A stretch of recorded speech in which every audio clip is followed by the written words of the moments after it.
జరిగింది అంటలేదు. రైట్, చిన్నపరెడ్డి గారు కంక్లూజన్ ఇవ్వండి. అంశాన్ని వన్ బై వన్ కంక్లూజన్ తీసుకుందాం. దయచేసి ఎవరు క్రాస్ టాక్ చేయొద్దు. ఏంటి చిన్నపరెడ్డి గారు ఫైనల్ గా న్యాయం గెలిచింది, ధర్మం గెలిచింది, పల్నాడు పులి బయటకు వచ్చాడు, అంతేనా? కరెక్ట్ గా చెప్పారు మీరు.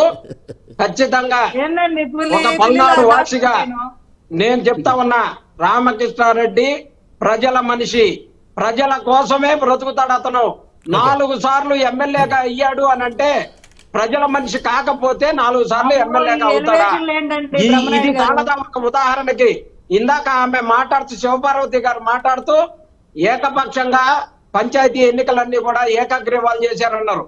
ప్రజలు ఎవరికి వాళ్ళు మాట్లాడుకొని ఏకపక్షంగా మనం నిర్ణయం తీసుకుందామని ప్రజలు తీసుకున్న నిర్ణయాన్ని కూడా అంగీకరించలేనటువంటి జనసేన నాయకులు చూస్తే నవ్వొస్తా ఉంది. పిన్నెల్లి రామకృష్ణారెడ్డి గారు ఎవరిని బెదిరించలేదు, ఎవరిని ఆదరించలేదు. బ్రహ్మారెడ్డి గారు ఎన్నికల్లో ఇప్పుడు చేసినటువంటి రిక్కింగ్లకు సంబంధించి మేము చిన్నపరెడ్డి గారు ఒక చిన్న ఇన్సిడెంట్ గుర్తు చేస్తాను నేను. ఒక్క నిమిషం ఉండండి. బోండా ఉమా గారు, ఐ థింక్ ఆయన తోటి బుద్ధా వెంకన్న గారు అనుకుంటా, వారి కార్ ని పిన్నెల్లి రామకృష్ణారెడ్డి గారు అనుచరుడు తురకా కిషోర్ అనేటువంటి ఒక వైసీపీ నేత ఆయన కారు మీద ఏ విధంగా దాడి చేస్తే వాళ్ళు తప్పించుకొని అక్కడి నుంచి వెళ్ళిపోకపోతే వాళ్ళ ప్రాణాలకు కూడా ముప్పు ఉండే పరిస్థితి ఉండేదని వారే స్వయాన బోండా ఉమా గారు వాళ్ళందరూ ప్రెస్ మీట్ పెట్టి చెప్పారు. అది మరి ఎక్కడ ఎవరు దాడులను ప్రోత్సహించలేదనే మాటకి మరి ఇది ఒక ఎమ్మెల్యే, సాక్షాత్తు మాజీ ఎమ్మెల్యే మీద దాడి చేయబోయారే పట్ట పగలు నడి రోడ్డు మీద. ఏంటి సార్ అది? మళ్ళీ ఆ వ్యక్తికే మళ్ళీ పదవులు, ఆ వ్యక్తిని తర్వాత ఆయన ఏదో municipal chairman vice chairman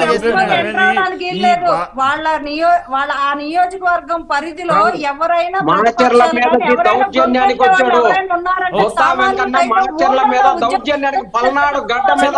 Chinnapa Reddy గారు ఇది కరెక్ట్ కాదు. బుద్ధా వెంకన్న బోండా ఉమా వాళ్ళిద్దరు కారులో అక్కడ స్థానిక ఎన్నికల గురించి, స్థానిక సంస్థల ఎన్నికల గురించి, లోకల్ రాజకీయాల గురించి మాట్లాడడానికి వాళ్ళే వచ్చారు, అంతేగాని మంది మార్బలాన్ని వేసుకొని వాళ్ళు రాలేదు. ఇది కరెక్ట్ కాదేమో మీరు మాట్లాడారు.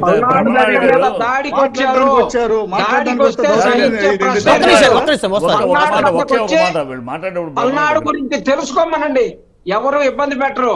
పల్నాడు గడ్డ మీద దాడికి వస్తే మాత్రం ఒప్పుకునే ప్రశ్న లేదు. ఇప్పుడు కూడా చెప్తా ఉన్నాం, రేపు విజయవాడ వెళ్తే ఇబ్బంది పడతారేమో ప్రభుత్వం మారిన తర్వాత. మరి ఆయన మీద దాడి చేసిన వాళ్ళు చూసుకోండి.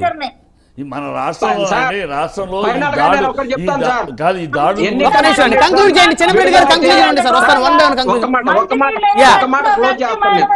ఎన్నికల కమిషన్ విఫలమయ్యిందా, లోకేష్ సక్సెస్ అయ్యాడా అనేది తేలాలి అని అంటే ఖచ్చితంగా సిబిఐ విచారణ జరగాలి.